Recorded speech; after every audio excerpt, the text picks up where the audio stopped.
South African diplomats have met with senior leadership members of the United Nations Peacekeeping Operations to discuss how the country can root out sexual exploitation and abuse within its ranks in peacekeeping missions. A team led by South Africa's ambassador met with the Under-Secretary Generals for Peacekeeping and Field Support to find a way forward as it relates to current deployments in the peacekeeping mission in the DRC. Tuesday night's meeting was over an hour long and came after we reported on frustrations from within the UN over how South Africa was responding to questions related to its long-term strategy in stamping out sexual abuse and exploitation among troops it deploys to foreign theatres under the UN flag.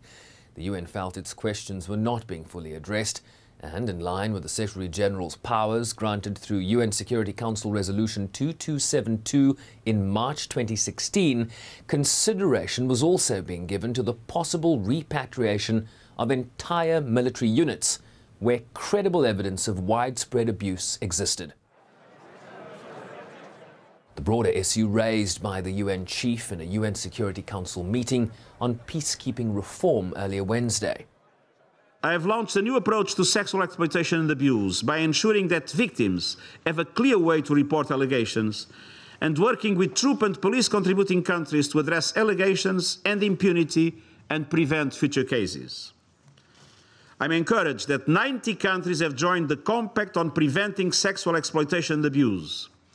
I've appointed a system-wide victims' rights advocate who is working closely with governments and civil society. 4 more victims' rights advocates are now working in the peacekeeping missions, where there have been the highest number of allegations of sexual exploitation and abuse. South Africa has yet to sign the compact, but the country's ambassador says he's requested authorization from Pretoria to join the agreement. He earlier indicated that they are committed to remaining in the DRC.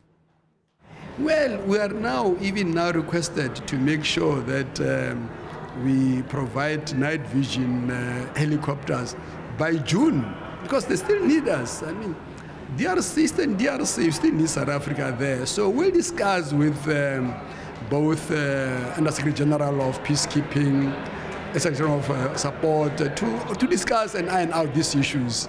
Because as we speak now, we have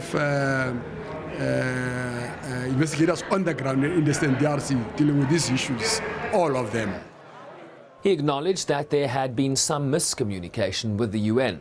It's not much attention. I think it's miscommunication that we're dealing with. The whole of last night, this morning, we've been saying to them, South Africa has always responded immediately on any allegations.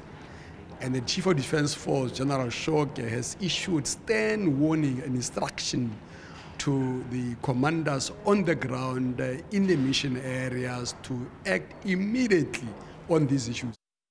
Machila says they are also open to joint investigations with the UN's Office of Internal Oversight Services of all SEA allegations after learning that this was how other troop-contributing countries were handling similar cases. The UN earlier indicated its requests for such investigations had been rebuffed. More meetings are planned between both sides as they move to resolve the impasse. Bryce-Pease, SABC News, New York.